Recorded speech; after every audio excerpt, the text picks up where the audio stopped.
The champagne flute shattered against the marble floor, and Naomi watched the crystal pieces scatter like her illusions. She'd dropped it on purpose.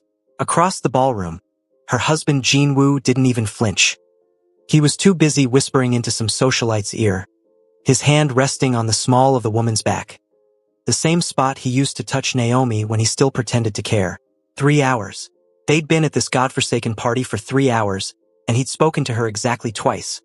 Once to criticize her dress, too bright, too attention-seeking, and once to tell her to stop laughing so loudly, you sound like a market vendor. Naomi Kim Baptiste. That's who she was now, legally. A hyphenated woman living a hyphenated life. Half Caribbean sunshine, half Korean winter. Except Jinwoo had been trying to erase the first half since their honeymoon ended. "Mrs. Kim, are you all right?"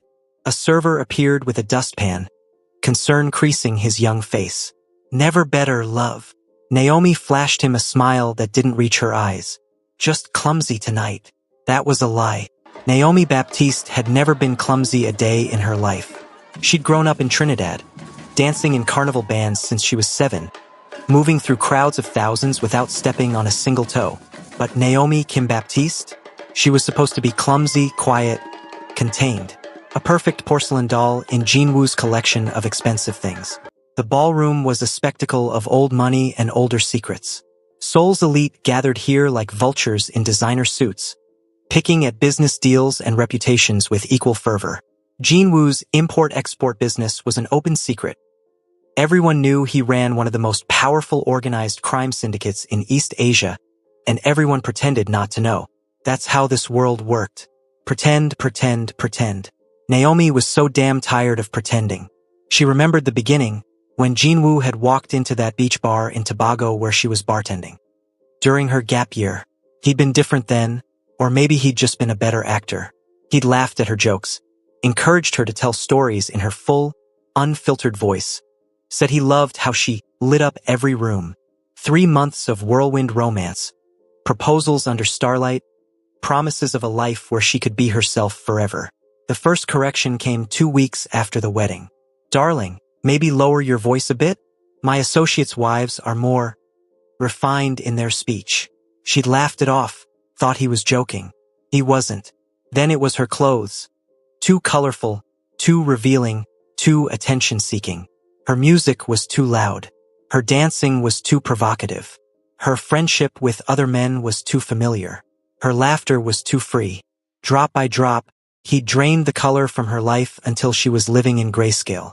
Tonight, watching him ignore her like she was furniture while he charmed everyone else, something in Naomi's chest cracked wide open. Not her heart, that had been cracking for months. No, this was her spirit, and it wasn't breaking. It was breaking free.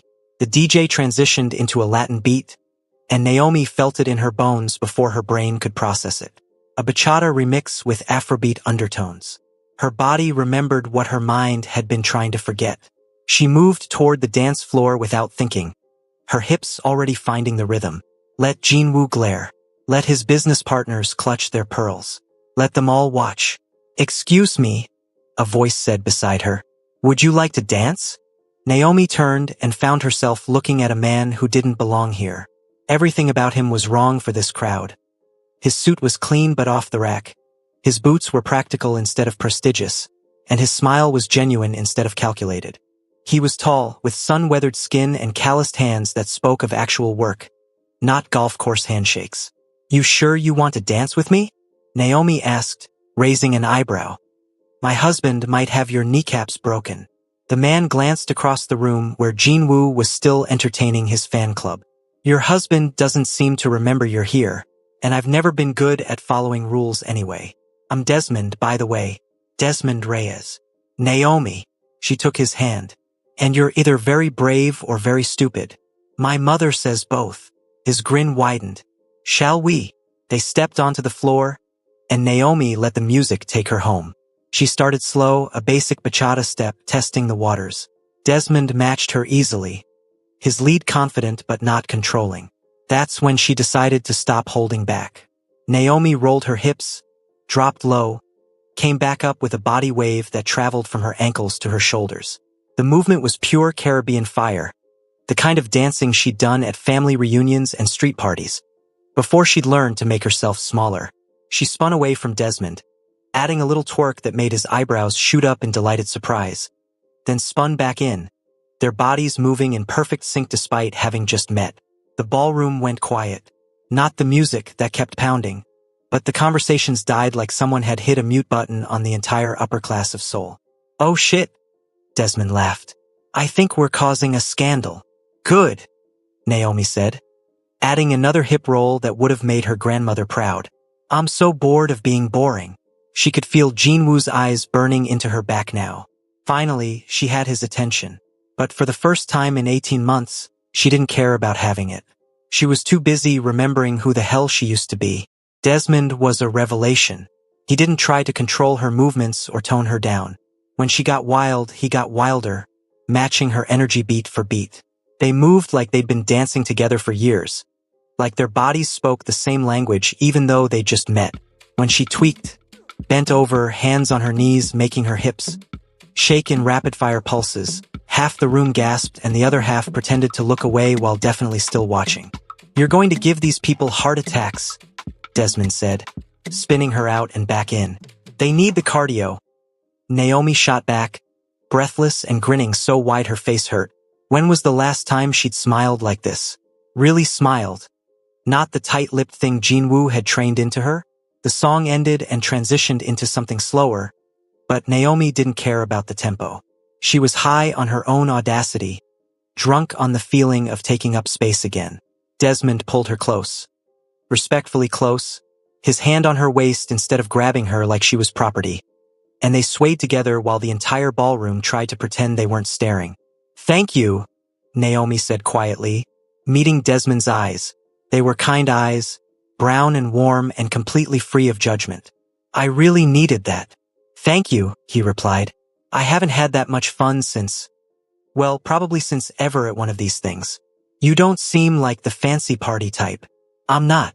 I own a farm outside the city. Only came because my distributor insisted. He's trying to break into the luxury market." Desmond shrugged. "Honestly, I was planning to leave until I saw you drop that champagne glass like it owed you money." Naomi laughed.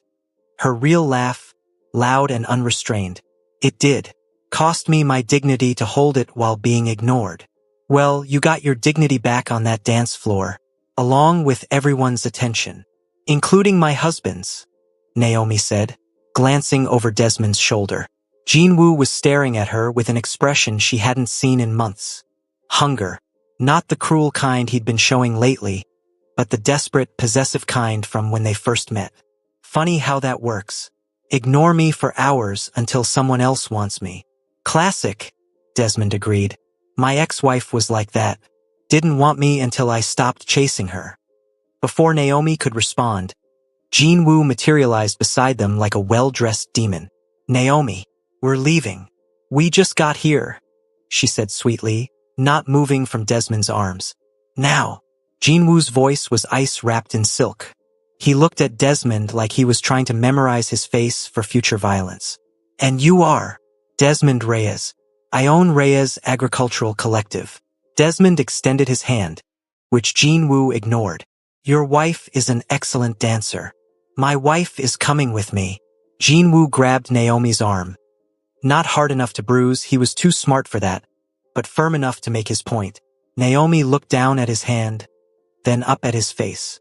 For 18 months, she would have gone quietly, would have apologized to Desmond, smoothed things over, made herself small enough to fit through Jinwoo's anger without getting cut. "Not tonight. Actually," she said, removing his hand from her arm with deliberate slowness. "I think I'll stay a bit longer. You seem so busy with your friends. I'd hate to interrupt your evening." Jinwoo's jaw clenched. Around them, conversations were definitely not happening because everyone was too busy eavesdropping. "Naomi, don't embarrass me." "Embarrass you?" She felt something like laughter bubbling up in her chest, dark and dangerous. "Jinwoo, darling, you've been embarrassing me since we walked through those doors. I'm just balancing the scales." His eyes flashed with something that might have scared her once. "We'll discuss this at home." "Looking forward to it," she said, turning back to Desmond. "Shall we dance some more?" Desmond, to his credit, looked slightly terrified but nodded anyway. If the lady wants to dance, who am I to refuse? Jinwoo stood there for 3 heartbeats, clearly warring between making a scene and maintaining his image. Image won, as it always did with him. Don't stay out too late, he said through gritted teeth, then walked away with his dignity barely intact. Naomi watched him go, felt the eyes of Seoul's elite boring into her back, and realized she didn't care. Not even a little bit. The invisible chains she'd been wearing for 18 months had just shattered on a dance floor in the middle of her husband's world, and she'd never felt more alive. So, Desmond said carefully, should I be worried about waking up without my kneecaps tomorrow? Probably, Naomi admitted. But tonight I don't care. Dance with me again. Until they kick us out, he promised. And they did. They danced until Naomi's feet hurt in her expensive heels, until her carefully styled hair came loose, until she was sweating through her too bright dress and laughing so hard she could barely breathe.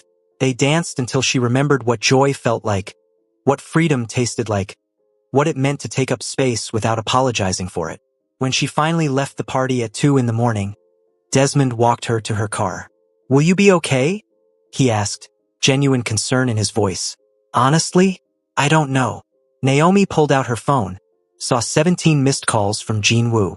But I know I'll never be okay if I keep living like I have been. So whatever happens next, it's better than that. For what it's worth, you seem like someone who lands on her feet. I used to be. She smiled at him, real and warm. Maybe I still am. We'll find out. Desmond pulled out a business card, slightly bent from being in his pocket all night. If you ever need a friend, or fresh vegetables, or a dance partner who won't try to control your every move. Naomi took the card, felt its simple weight in her hand. No embossing, no fancy title. Just a name and a number. Fresh vegetables sound good. The rest sounds even better. She drove home to Jinwoo's penthouse in Gangnam, her Real laugh still echoing in her ears. Desmond's card tucked in her purse like a secret promise. The city lights blurred past her windows, and for the first time in 18 months, Naomi felt like she was driving toward something instead of away from herself. When she opened the penthouse door, Jinwoo was waiting in the dark, a glass of whiskey in his hand and murder in his eyes. We need to talk, he said. Yes, Naomi agreed, closing the door behind her.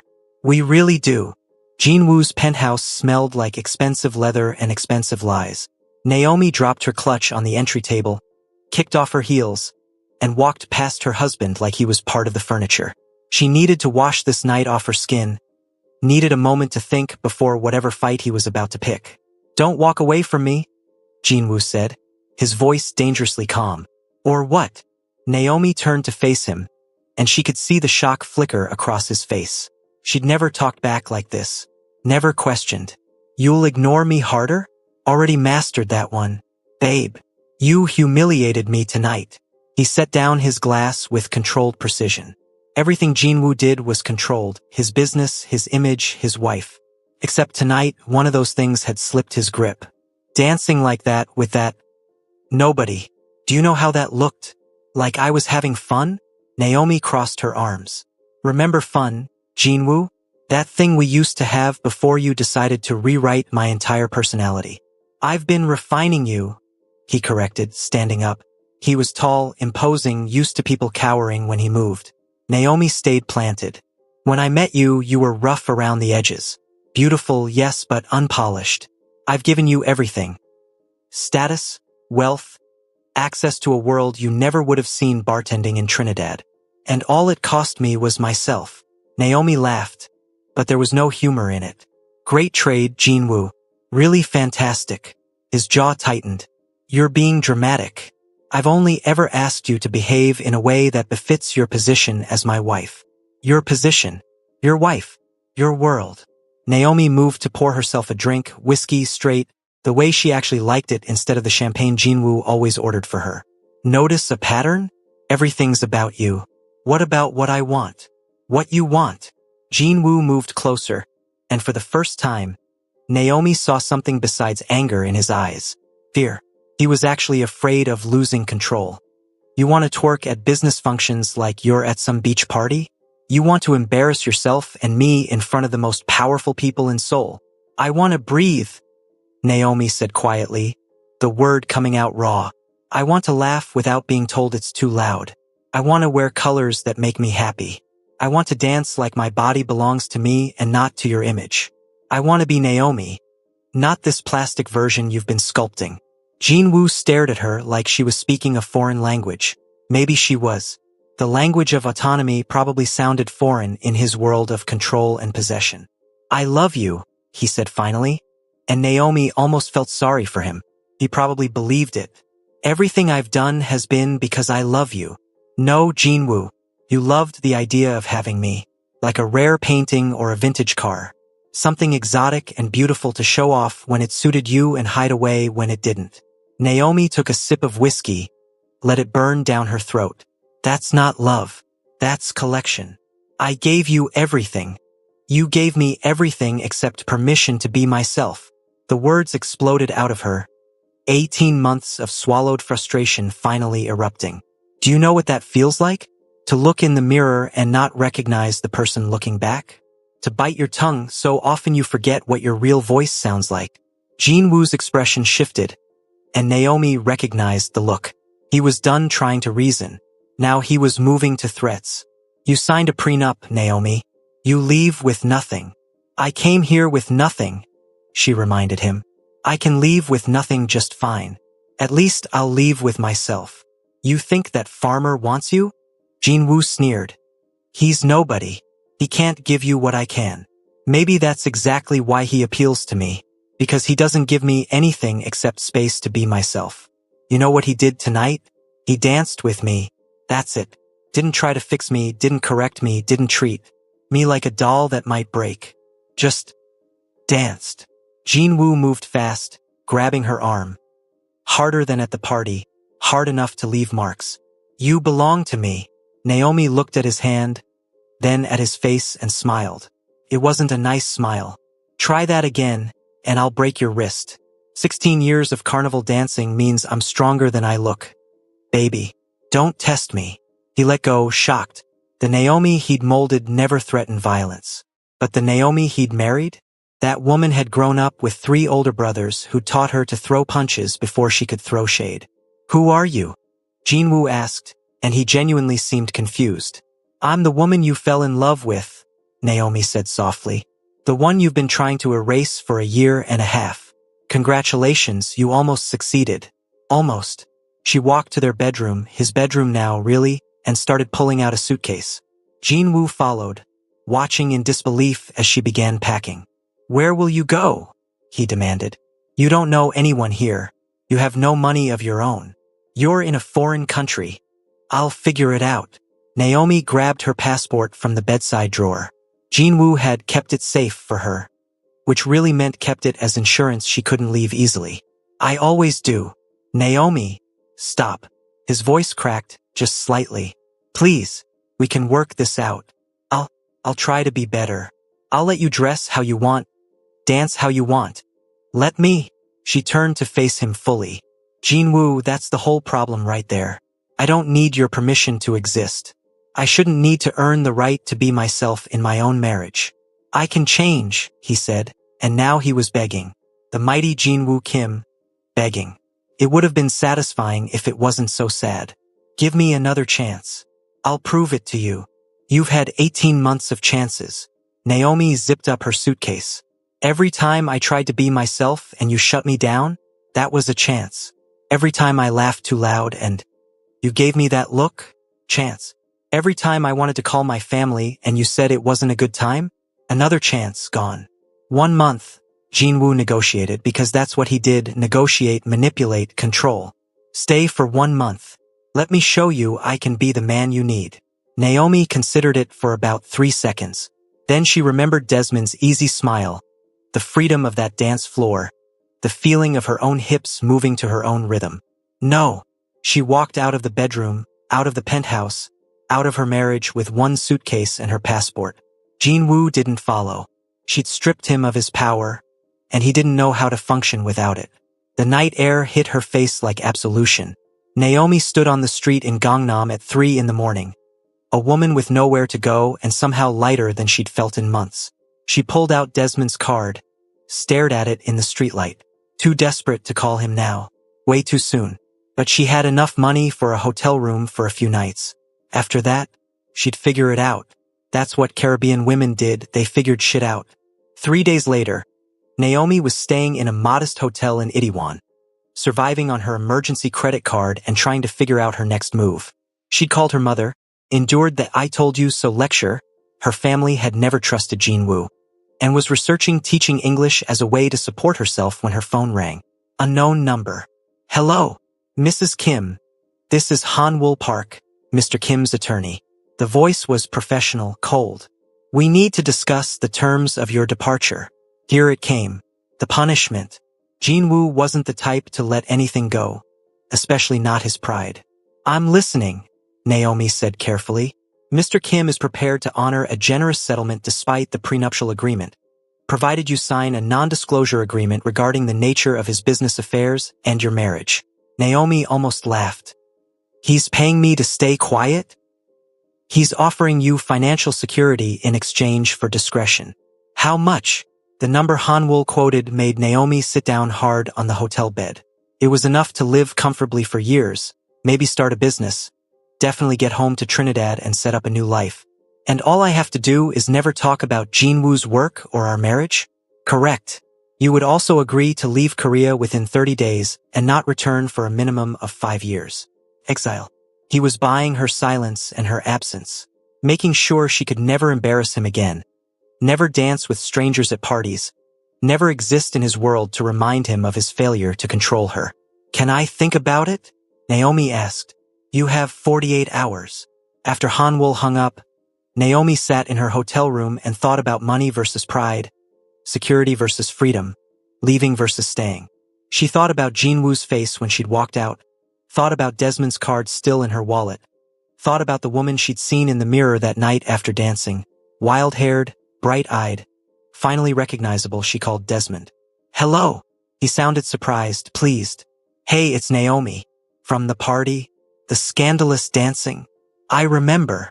She could hear his smile through the phone. "How are you?" "Still married to the scary crime boss." "Separated, actually. It's a whole thing." Naomi took a breath. "This is going to sound weird, but do you want to grab coffee? I could use a friendly face and some advice from someone who doesn't have an agenda. I'm in the city tomorrow for a delivery. There's a great cafe in Hongdae, Cafe Onion, 1 p.m. "I'll be there," Naomi promised. She showed up 15 minutes early because punctuality was one thing Jean Woo hadn't ruined for her. Desmond arrived exactly on time, looking completely out of place among the artistic university students in his practical farming clothes and sun-weathered skin. "You came," he said, grinning like he'd half expected her to stand him up. "I said I would." Naomi stood to greet him, and before she could think about it, hugged him. He smelled like soil and sunshine, nothing like Jean Woo's expensive cologne. "Thanks for meeting me." They ordered coffee and settled into a corner table. Naomi found herself telling him everything: the settlement offer, the NDA, the choice between money and staying in Korea, between security and the possibility of building something real on her own terms. "What do you want to do?" Desmond asked when she finished. "Honestly, I want to tell Jean Woo to shove his settlement money where the sun doesn't shine." Naomi stirred her cappuccino absently. "But that's pride talking. The smart thing is probably to take the money and run." "Why?" "Because I have no job, no support system here, no real plan. Taking his money means I can start over properly. Go home, see my family, figure out my next chapter without struggling." Desmond nodded thoughtfully.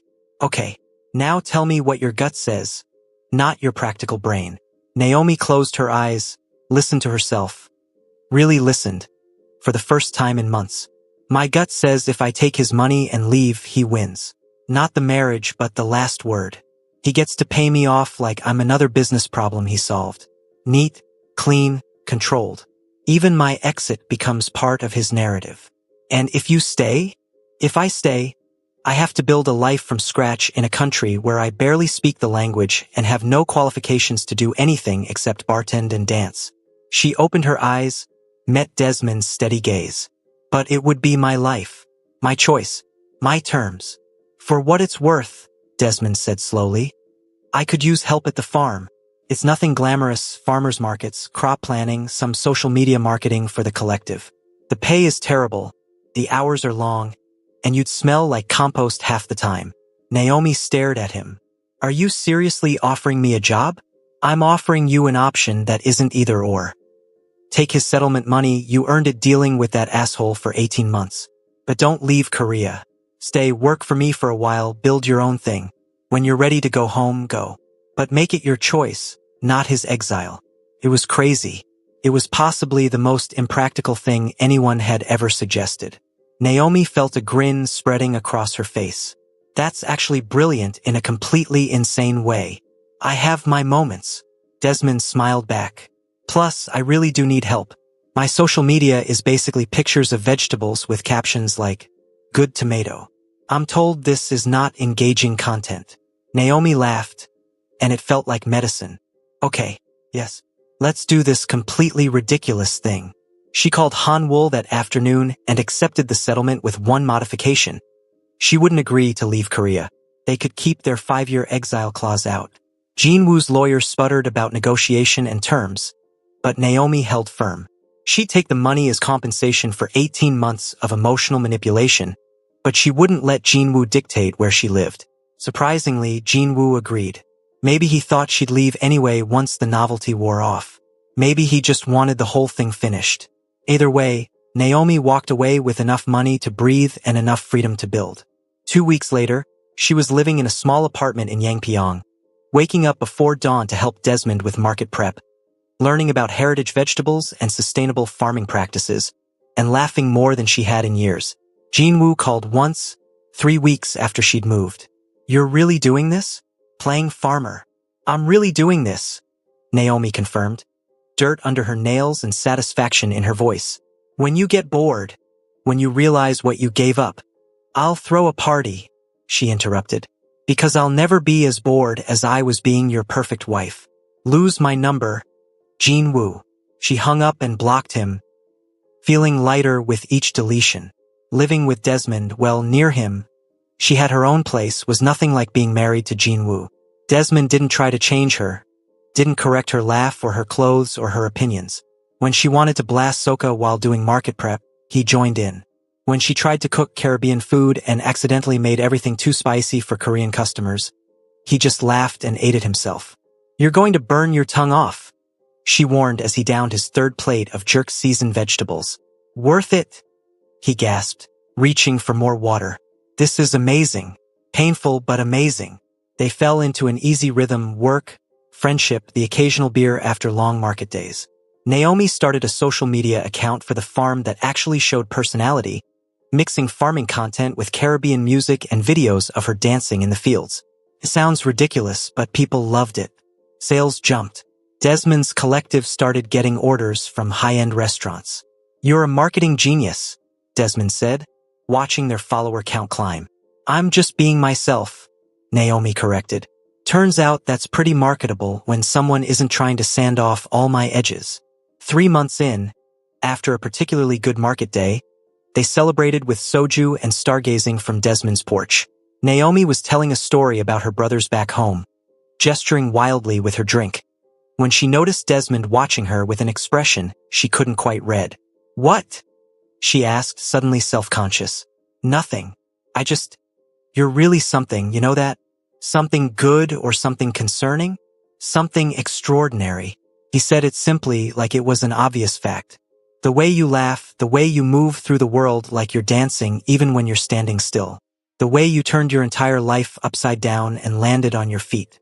It's extraordinary. Naomi felt her heart do something complicated in her chest. Desmond. I know it's too soon, he said quickly. I know you're still figuring stuff out, getting over Jinwoo, all of that. I'm not trying to complicate things. I just wanted you to know that you're seen. Really seen. The real you, not some edited version. Thank you, Naomi said softly. And because she was Naomi Baptiste and had never been good at leaving things unsaid. For the record, I see you too. And I really like what I see. They didn't kiss that night. Didn't rush into anything. Just sat together under the stars. letting something real and gentle grow between them like the vegetables they tended, patient, organic, given space to develop roots. But Naomi went home to her apartment with Desmond's words warming her chest. And for the first time since leaving Jinwoo, she thought about what it might mean to fall in love again. Actually in love, not whatever twisted things she'd had before. Maybe, she thought, falling asleep to the sound of crickets instead of city traffic. Maybe this was what it felt like when love didn't require you to shrink. 6 months into her new life, Naomi woke up laughing. She was in Desmond's bed. Their bed, really, since she'd been spending more nights at the farmhouse than her own apartment. And he was attempting to make pancakes shaped like vegetables. "Is that supposed to be a carrot?" she asked, squinting at the orange blob on the griddle. "It's abstract," Desmond defended, flipping it with more confidence than skill. "You're supposed to feel the essence of carrot, not see it literally. Baby, the only thing I'm feeling is concern for our breakfast." Naomi got out of bed, wearing one of his shirts and her own comfort, and took over the spatula. "Move. Let a Trinidad woman show you how it's done."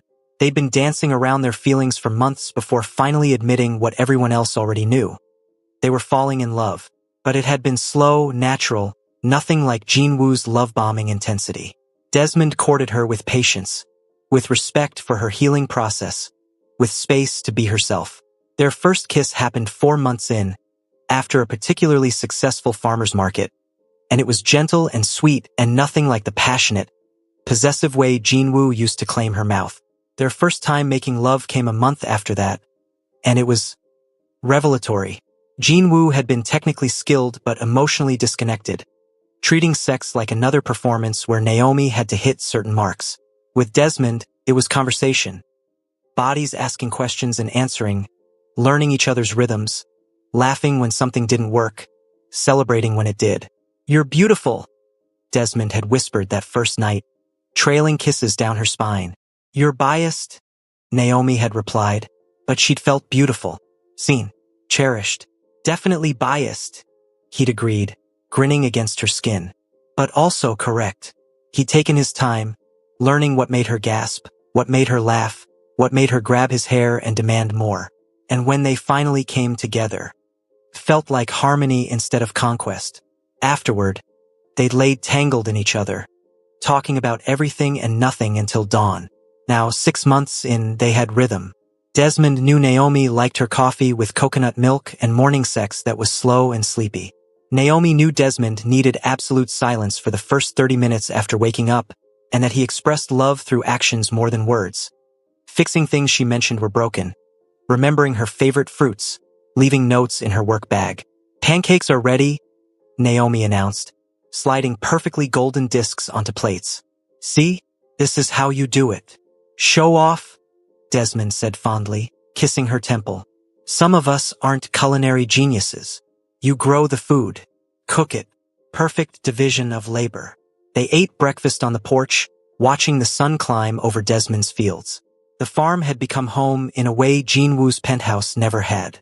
Here, Naomi could blast her music, dance in the dirt, laugh as loudly as she wanted. She'd built a small online following doing exactly that, posting videos of herself working the farm in cutoff shorts and crop tops, dancing while harvesting, teaching Caribbean cooking with Korean vegetables. The comments were mostly positive, but occasionally someone would recognize her as Jinwoo Kim's ex-wife, and the speculation would start. Was she downgrading? Did she regret leaving? Was this farmer really better than one of Seoul's most powerful men? Naomi ignored it all. Let them speculate. She knew her truth. "I have a delivery in Seoul today," Desmond said, finishing his coffee. "Want to come? We could grab dinner after, maybe see that movie you mentioned." "Can't. I'm doing that cooking demonstration at the community center." Naomi had started teaching Caribbean cooking to local women, creating community in her adopted home. "But dinner and a movie tomorrow?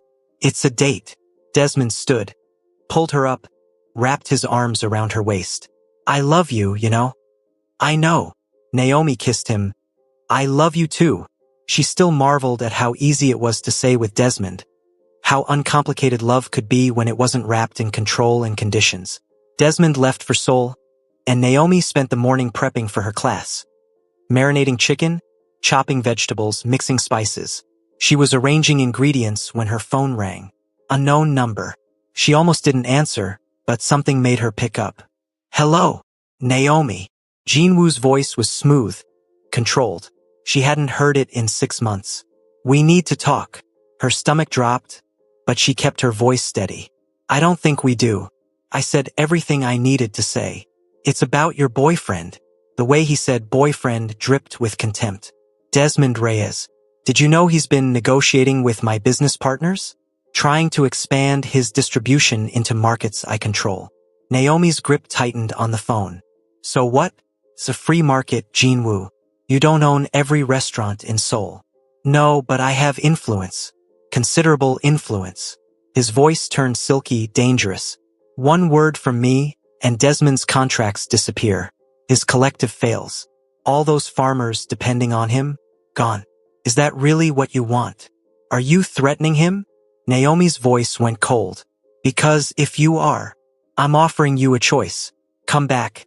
Not as my wife, I'm not delusional. But as my companion. Public appearances, business functions. Play the part you were supposed to play, and I'll make sure Desmond's business thrives. I'll even invest in it. Refuse, and I'll destroy everything he's built. Naomi felt sick. This was Jinwoo's specialty. Finding what people loved and using it as leverage. Why? Why do this? You have the settlement money back, you have your reputation. Why can't you just let me go? Because you're mine, Jinwoo said simply. You walked away from me, Naomi.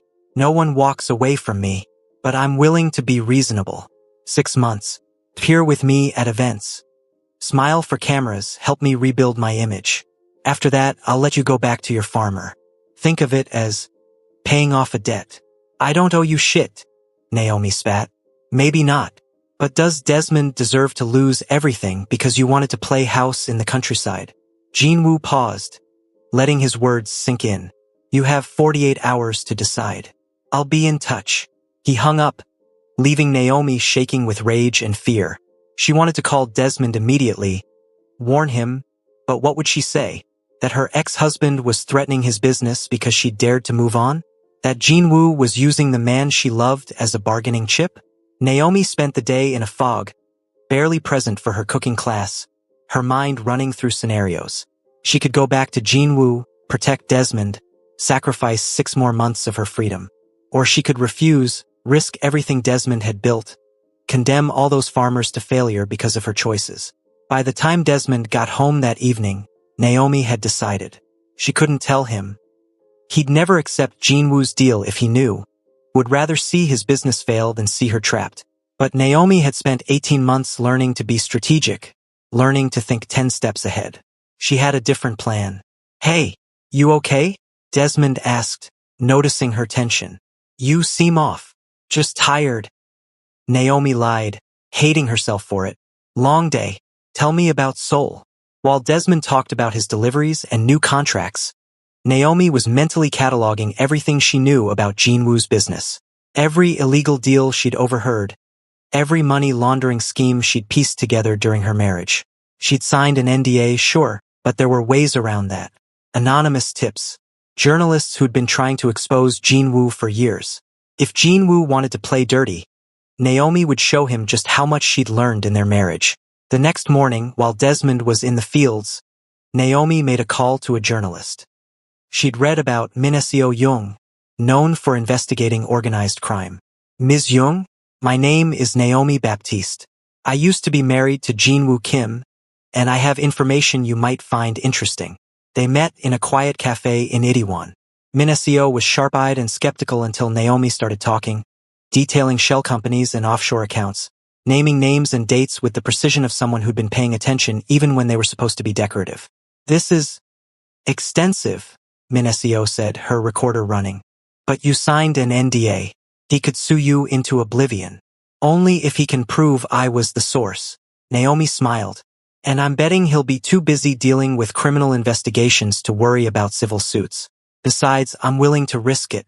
He threatened someone I love. I'm done being afraid of him. You know he'll retaliate, Mineseo warned. Let him try.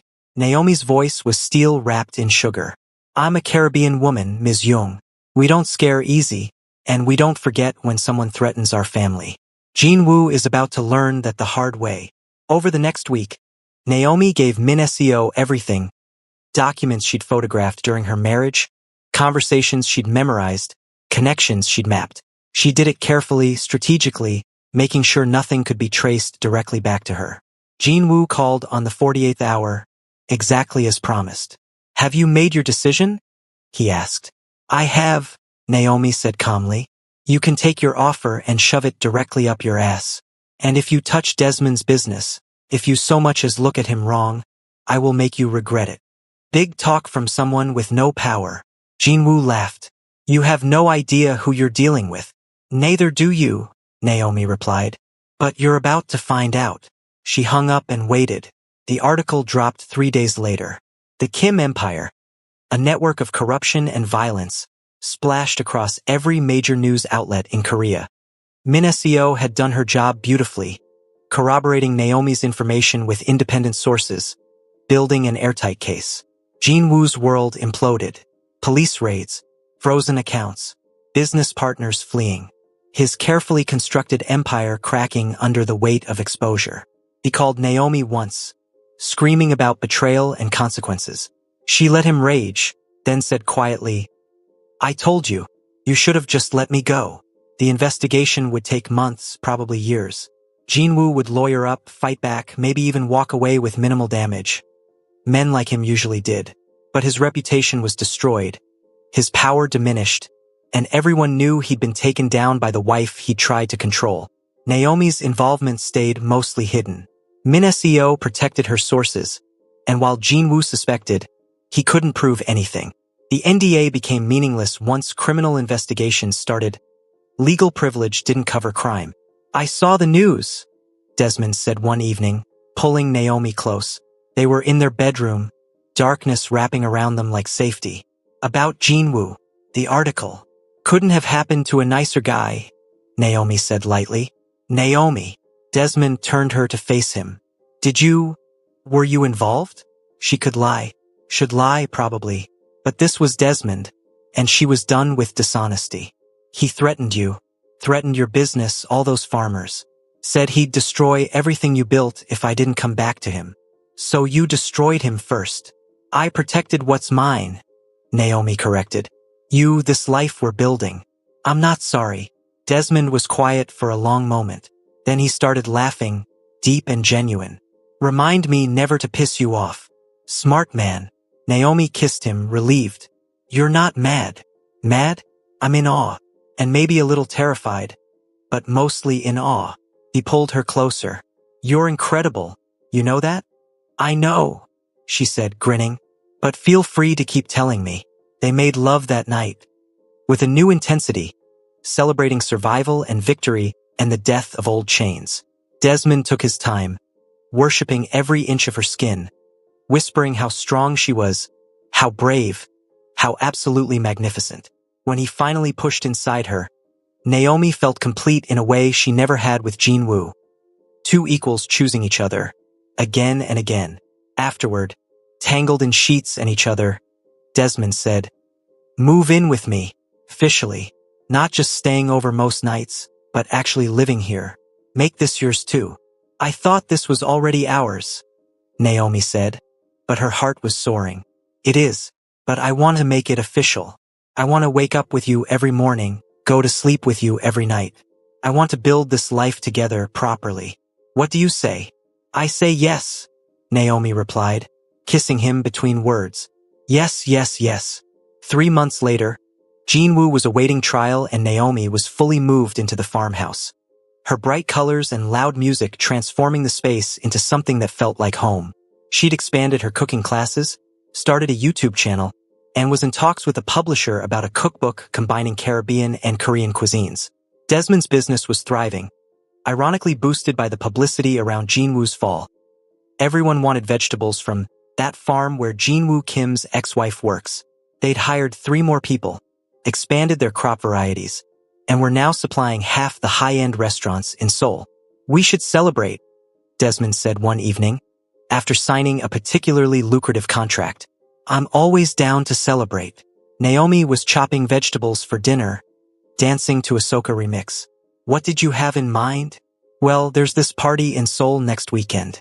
One of my distributors is hosting. Very fancy, lots of important people. He came up behind her, wrapped his arms around her waist. Wanna be my date? Show them how it's done. Naomi turned in his arms, grinning. A fancy party? With dancing? Where I used to get in trouble for being myself. Where you can now be as loud and colorful and magnificent as you want, Desmond corrected. And I'll be right there with you, matching your energy. Then absolutely yes. She kissed him. Let's show Seoul what real love looks like. The party was everything Naomi remembered from her Jinwoo days. Expensive, pretentious, full of people who valued appearances over substance. But this time, she walked in as herself, in a bright yellow dress that would have given Jinwoo a heart attack. Her natural hair in beautiful curls, her laugh unrestricted. And when the music started, Desmond took her hand and they danced. Really danced, not the controlled swaying Jinwoo had preferred. They moved together like they did everything else, in perfect synchronization born from actually knowing each other, actually listening, actually caring. People stared, just like they had that first night. But this time, Naomi wasn't making a statement. She was just living her life, loving her partner, being fully, completely herself. Later, on the drive home, Desmond said, "You know what I love most about you? My incredible cooking skills?" Naomi teased. "Besides that, is how you never shrink. Even when Jinwoo tried to make you smaller, even when it would have been easier to just comply, you stayed big, loud, colorful, yourself." He glanced at her, love clear in his eyes. "You taught me something important, that real love doesn't ask you to diminish. It celebrates every bit of you, even the parts that don't fit easily into boxes." Naomi felt tears prick her eyes, but they were good tears, happy tears. "You taught me something too, that I deserve that kind of love, that I'm worth showing up fully for." They drove back to their farm, to their life, to their beautiful, messy, completely authentic love. And when they made love that night, slow and sweet and punctuated with laughter, Naomi thought about the woman she'd been 2 years ago. Lost, shrinking, forgetting herself piece by piece. She'd never be that woman again. Jinwoo had tried to collect her, control her, contain her. But Naomi Baptiste was uncollectible, uncontrollable, and absolutely uncontainable. She was Caribbean sunshine in Korean soil, and she was thriving exactly as she was meant to, wild, free, and completely unapologetically herself. And she'd never tasted freedom sweeter than this. Waking up next to a man who loved her chaos, working land that fed her soul, living a life that was entirely, authentically hers. Jinwoo might have love-bombed her into marriage, but Desmond had truth-bombed her into real love. The kind that didn't need to manipulate or control. The kind that just was. That night, wrapped in Desmond's arms, Naomi finally understood what she'd been searching for all along. Not someone to complete her, but someone who celebrated her completeness. Not someone to give her the world, but someone to build a world with. And as she drifted off to sleep, the sounds of the countryside replacing city traffic, Desmond's heartbeat steady beneath her ear, Naomi smiled. She'd danced her way out of one life and into another, and she'd never stop dancing again. 2 years later, Naomi stood in the kitchen of what they now called the Baptiste Reyes Culinary Farm, watching her mother critique Desmond's knife skills with the brutal honesty only a Trini mother could deliver.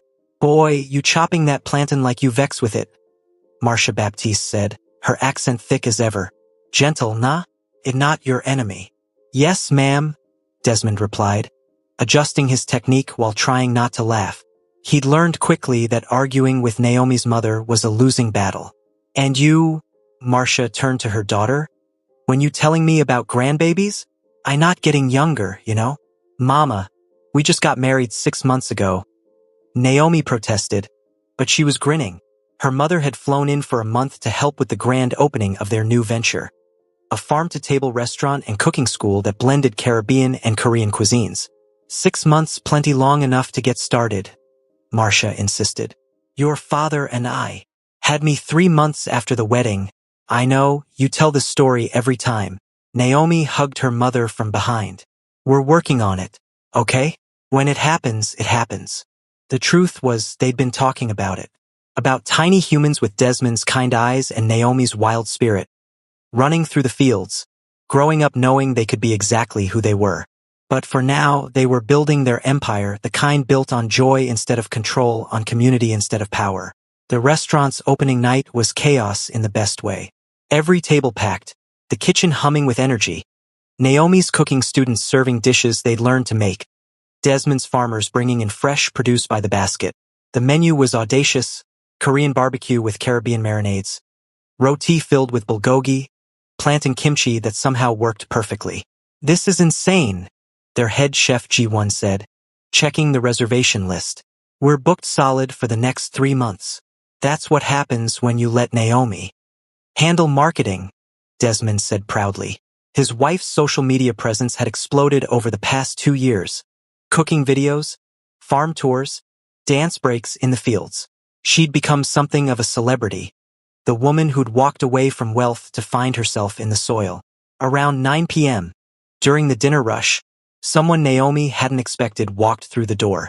Min Seo-young, the journalist, with a man Naomi vaguely recognized from news coverage. "Naomi," Min Seo waved, approaching with a smile. "I hope you don't mind us crashing your opening. This is Prosecutor Kang Dae-young. He wanted to meet you." Naomi's stomach flipped. The prosecution. Jin-woo's trial was still ongoing, appeals and delays dragging it out. "Is everything okay?" "More than okay," Prosecutor Kang said, shaking her hand. "I wanted to thank you personally. The information you provided Ms. Young led to one of the largest organized crime convictions in recent history. Jin-woo Kim was sentenced this morning. 15 years. No parole eligibility for 10. The kitchen seemed to tilt. 15 years. Jin-woo, who'd controlled everything, would spend the next decade and a half in a cell where he controlled nothing. Naomi didn't know what to feel. Relief? Vindication? Sadness for the man he could have been if he'd chosen differently? Desmond appeared at her side, hand on her lower back. "You okay?" "Yeah," she said slowly, then with more certainty. "Yeah, I am. I really am." They gave Min Seo and the prosecutor the best table in the house, on the house. Later, after the dinner rush calmed, Naomi stepped outside for air. The farm stretched before her, bathed in moonlight, peaceful and abundant. "Penny, for your thoughts?" Desmond joined her, wrapping a jacket around her shoulders. "I was just thinking about that night. The party, the dancing, how everything changed." Naomi leaned into him. "If someone had told me then that I'd end up here, running a restaurant, married to a farmer, genuinely happy." Well, besties, in this story we learned that never shrink yourself to fit into someone else's vision of what you should be. The right love will celebrate you at full volume, loud laugh, wild dancing and all. And when someone tries to dim your light, remember you are not a dimmer switch. You are the whole damn sun, besties.